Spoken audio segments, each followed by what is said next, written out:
Anggota Komisi 1 DPR Bobi Aditya Rizaldi meminta pemerintah menindak tegas kelompok kriminal bersenjata di Papua yang menyerang dan menyandera prajurit TNI di Nduga Sabtu 15 April.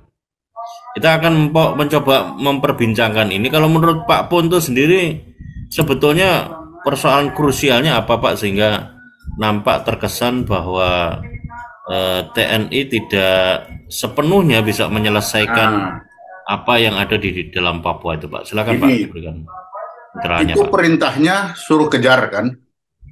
Iya. Nah, yang dikejar itu sapi atau anjing? Cuma suruh kejar, tapi yang dikejar itu apa? Nggak jelas. Nah, ini yang sekarang, kalau aku bertanya orang-orang ini, di Papua itu ada apa sih? Pemerintah bilang kelompok kriminal bersenjata. Lalu tentara kelompok separatis teroris. Lalu yang lain apa lagi? Terus yang apa? Jadi kalau tadi suruh kejar, apanya yang mau dikejar? Ayamkah yang lari? Elangkah yang terbang? Nah, ini tuh apa? Jadi kita harus tahu dulu di Papua itu ada apa. Nah, kalau di Papua tidak jelas, ya sudah, tidak akan pernah jelas. Nah, kita mau sebenarnya yang ingin dilihat itu apa? Kok tentara ini mati terus? Lalu urusannya apa? Urusan tentara ini.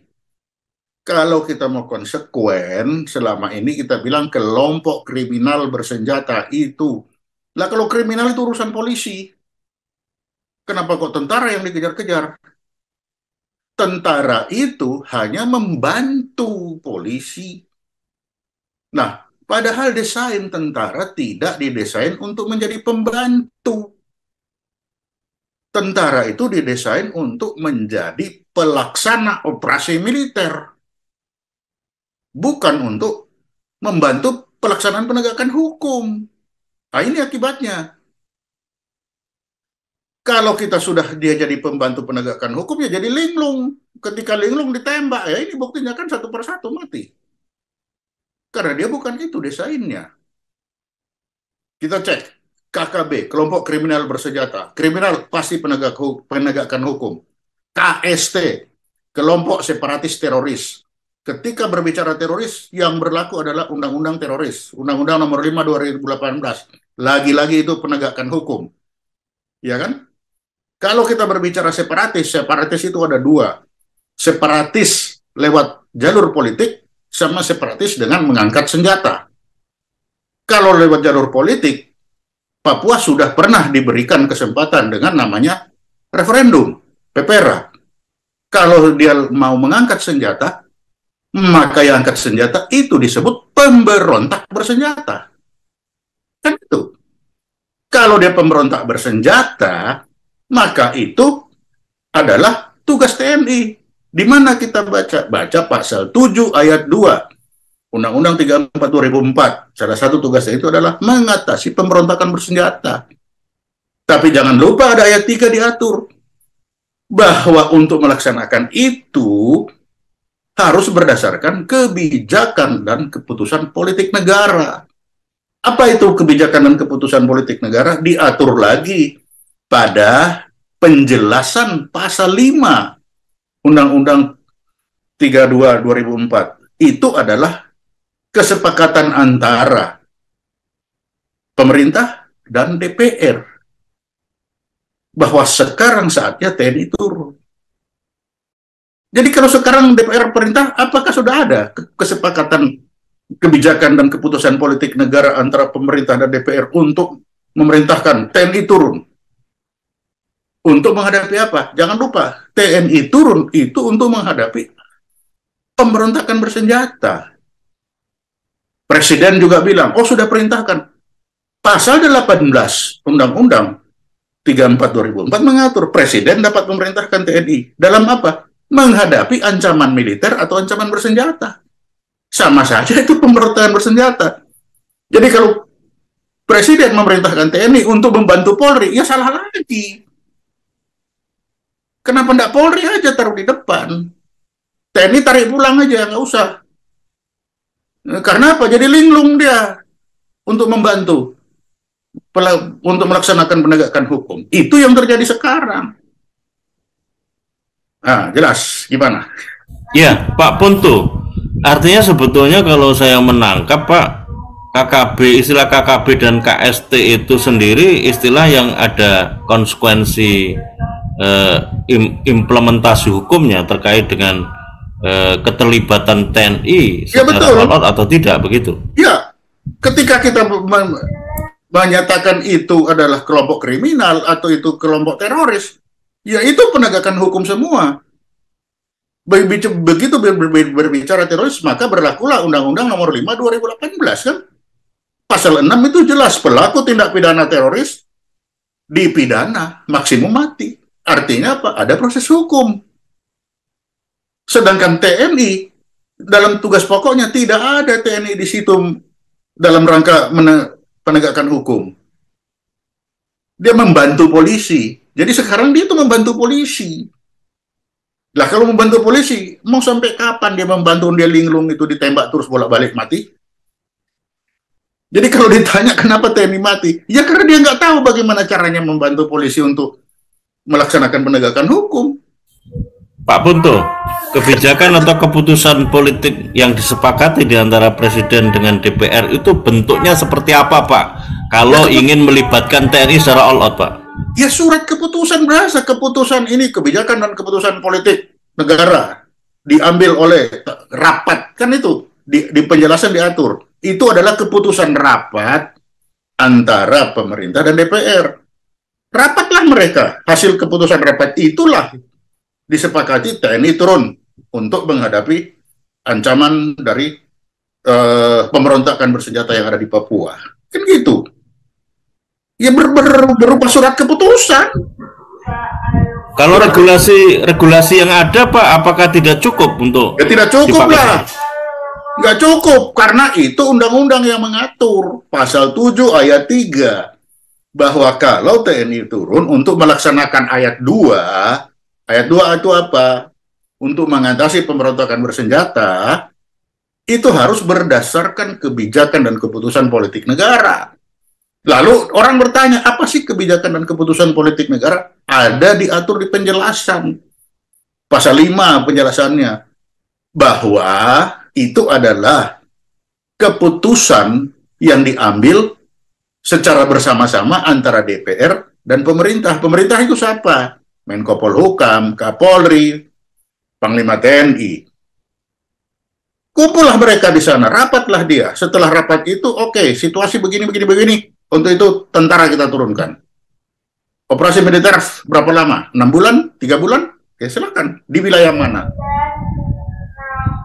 Artinya kalau ada dorongan Pak, ini sinyalemen dari anggota Komisi 1 DPR, Bobi Aditya Rizaldi, yang meminta pemerintah menindak tegas kelompok kriminal bersenjata, dan dia menyampaikan sinyalemen, kami meminta Mabes TNI agar memberikan dukungan operasi penyelamatan prajurit, juga sandera, dan intensifkan pengajaran KKB dengan segala cara. Apa Pak maknanya Pak di tengah kondisi regulasi? Aku nggak bisa begitu dong. Kalau begitu mereka undang itu Panglima TNI, undang itu Menko Polhukam, undang Kapolri untuk duduk bersama, rapatlah mereka. Hasil keputusan rapat itulah yang disebut kebijakan dan keputusan politik negara.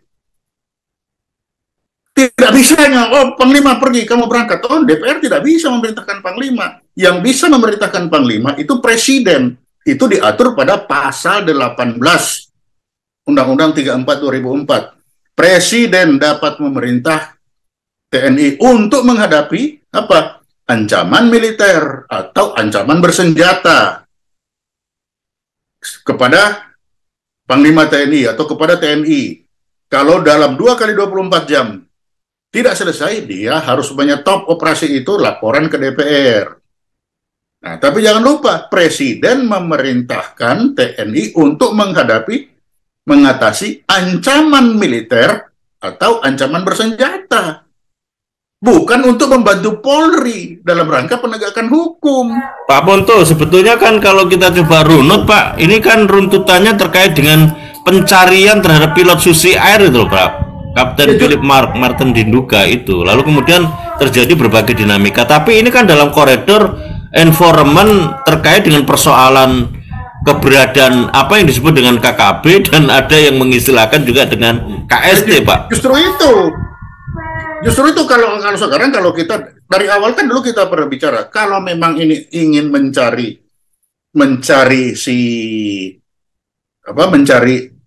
ini berisiko. Ketika memang dia mencari Sandra itu, ya risiko ditembak seperti sekarang.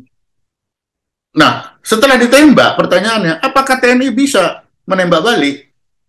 Ketika dia menembak balik, kita mempublikasikan mereka itu kelompok kriminal. Lalu kelompok kriminal, setiap TNI menembak balik, itu akan dibaca umum, itu operasi militer. Bagaimana operasi militer ini berhadapan dengan kelompok kriminal? Linglung lagi judulnya itu. Itu sangat gampang dibilang itu pelanggaran HAM, justru itu. Makanya kalau memang kita tahu seperti itu, untuk mencari, ya sudahlah, TNI mundur aja, kasih aja sama polisi. Silakan mereka lakukan, karena ini kan dalam rangka di sana ada kelompok kriminal. Sangat berbeda dengan zaman dulu, belum ada aturannya. Ketika Sandra itu yang diambil Boyla waktu itu jauh berbeda dengan situasi sekarang. Situasi sekarang kita sudah mendengung-dengungkan di sana itu ada kelompok kriminal, kan itu aja. Artinya kan sebetulnya kalau ini dianggap kriminal, ya berarti dalam kerangka law of enforcement dengan koridor KUHP yang ada, dan itu leading sektornya Kepolisian Republik Indonesia, bukan TNI. Sebetulnya Pak, kalau ada keinginan baik atau political will untuk melahirkan satu kebijaksanaan, apa yang disebut oleh Pak Punto tadi, kebijaksanaan atau keputusan politik yang direkomendasikan atau disetujui di antara eksekutif dan legislatif, itu problemnya apa Pak kira-kira, kok tidak segera disegerakan Pak itu keputusan politik itu Pak? Nggak tahu problemnya apa, mereka ini tidak bisa memutuskan apakah di sana itu pemberontakan bersenjata atau kelompok kriminal. Padahal saya sudah kasih contoh. Kalau kita melihat apakah di sana itu kelompok kriminal atau bukan, itu gampang. Mari kita lihat OPM ini, apakah dia menguasai wilayah tertentu? Satu. Yang kedua, apakah dia itu punya hierarki? Ada komandan, ada anak buah. Yang ketiga, apakah dia dapat melaksanakan serangan sewaktu-waktu secara bersamaan? Kalau tiga ini terpenuhi, maka terpenuhilah bahwa mereka ini adalah, bahasa Inggrisnya itu dissident armed forces, atau kelompok pembangkang, atau kelompok pemberontak bersenjata. Lawannya itu adalah apa? Dissident armed forces, lawannya government armed forces. Government armed forces itu apa? TNI. Kalau dia berhadapan, maka judulnya itu adalah konflik bersenjata internal. Itu diatur di dalam hukum humaniter.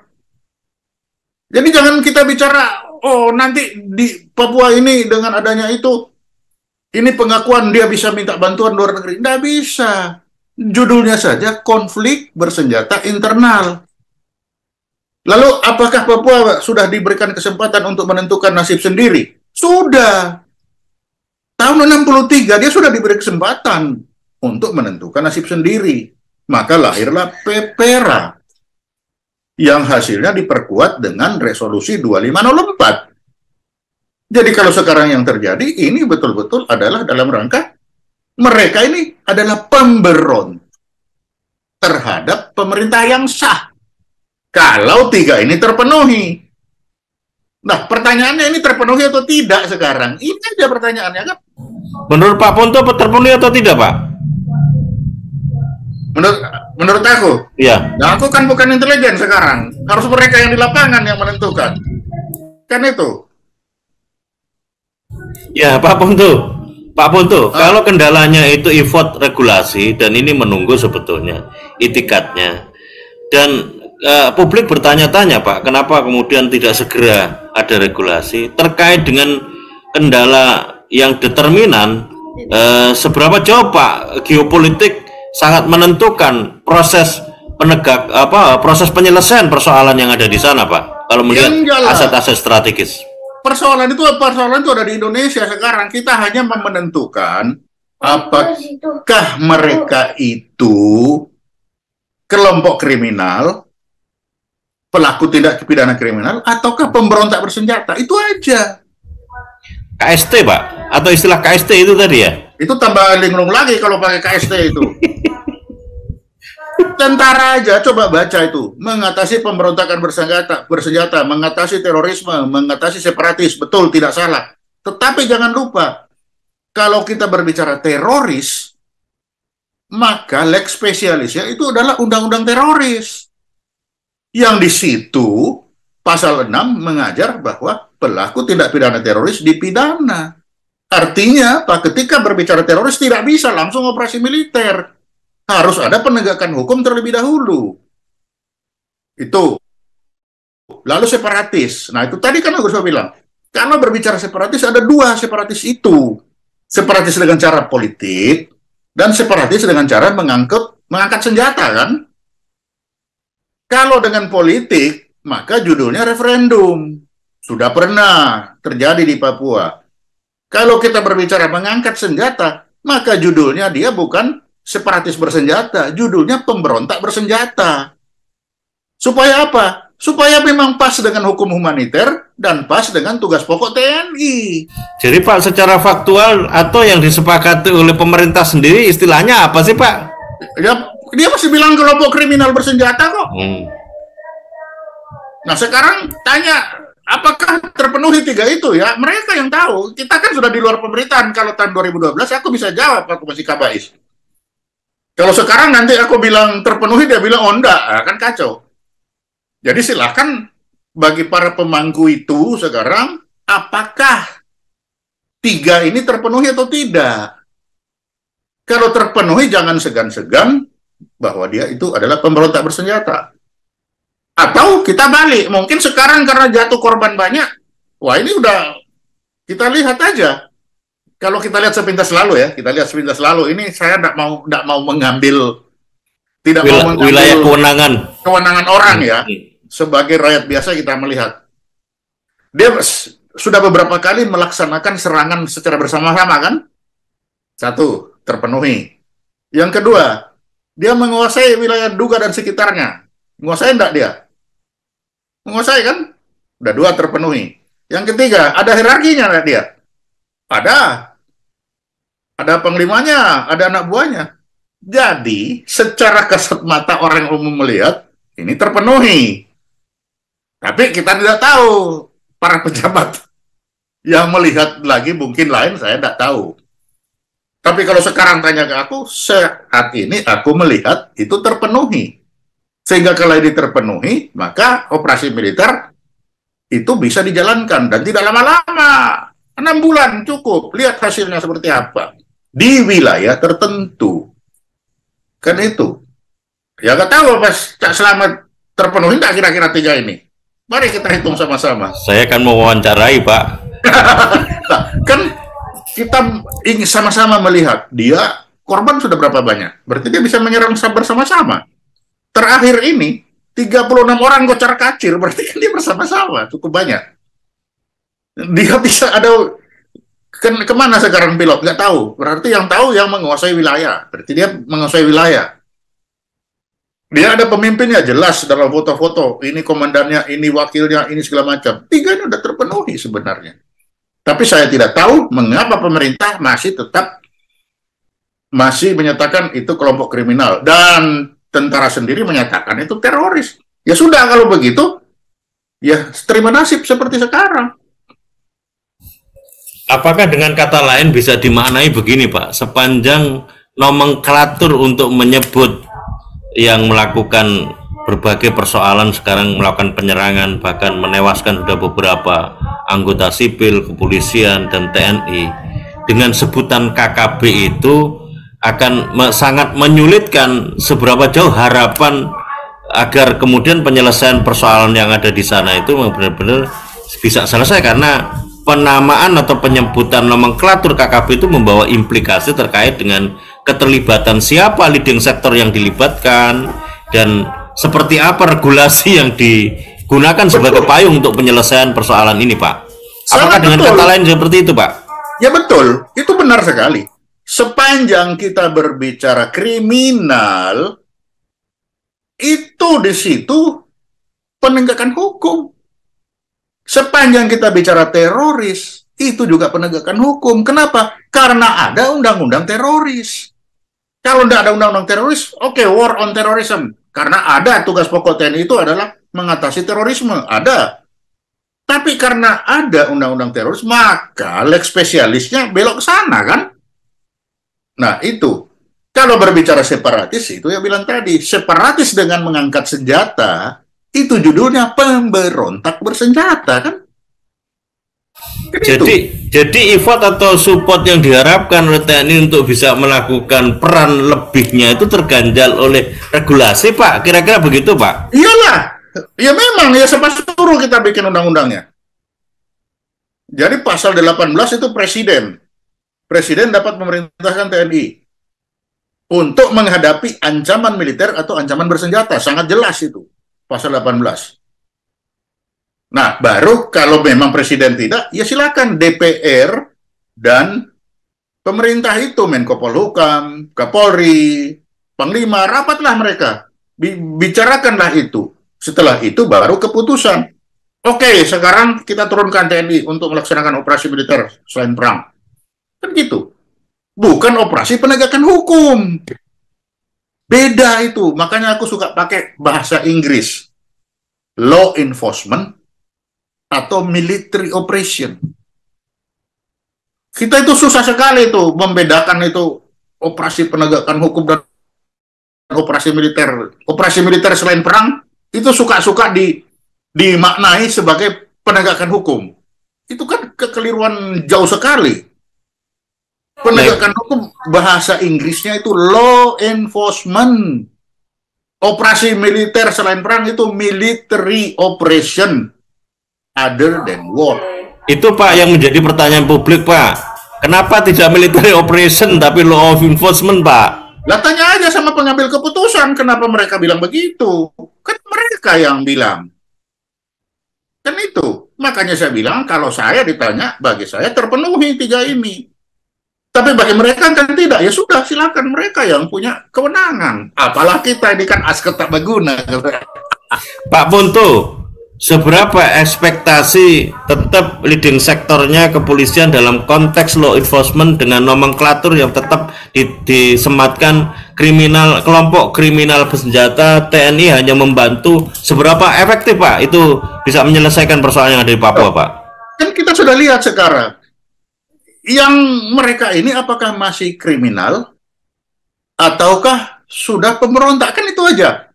Atau begini kalau lebih gampang, misalkan kita berhadapan dengan nyamuk atau berhadapan dengan elang. Nah, kalau berhadapan dengan nyamuk, cukup pakai baygon, kan? Kalau berhadapan dengan elang, maka kita harus pakai senapan angin. Nah, jangan sampai sebenarnya yang datang itu sudah elang, tapi kita masih bilang nyamuk. Akhirnya baygon yang nyemprot elang. Mati nggak elangnya kira-kira? Pak Ponto sebagai orang yang dulu pernah memimpin Kabais, Pak, dalam kacamata intelijen, seberapa, Pak, sebetulnya kajian-kajian ini dilihat sebagai satu problem yang terkait dengan soal pertahanan keamanan, Pak? Tuh, kan aku sudah bilang nggak ada masalah itu kok mudah. Aku sekarang kalau ditanya tadi, kan aku sudah bilang bagi aku sudah terpenuhi tiga itu. Kalau sudah terpenuhi, aku sebagai Kabais akan kasih tahu ini loh udah terpenuhi. Pemimpinlah yang ngambil keputusan. Oke, kalau begitu kita usulkan ini operasi militer. Kan begitu. Di mana? Ya mari kita lihat wilayah mana. Maka akan keluarlah perintah operasi. Perintah operasi. Operasi di wilayah A. Di sana musuh. Nah, nanti kan judulnya. Musuh, kekuatan berapa? 50-60 orang. Persenjataannya, amunisinya, morilnya. Itu baru musuh. Medan, nanti kan mau mecu, tiga itu. Medannya bagaimana? Bergunung-gunung, berawa-rawa. Jalan pendekat. Cuacanya bisa hujan angin setiap saat. Nah itu, perintah operasi keluar untuk itu. Pak Ponto, kalau rekomendasinya military operation, Pak, seberapa jauh Pak tantangan geopolitik terkait dengan tekanan dari faktor-faktor determinan, Pak, geopolitik, Tidak Pak? ada. Sepanjang itu tadi, sepanjang 3 persyaratan ini terpenuhi, kita kasih tahu. Lah kita harus kasih tahu, jangan kita tidak kasih tahu. Kita harus publikasikan.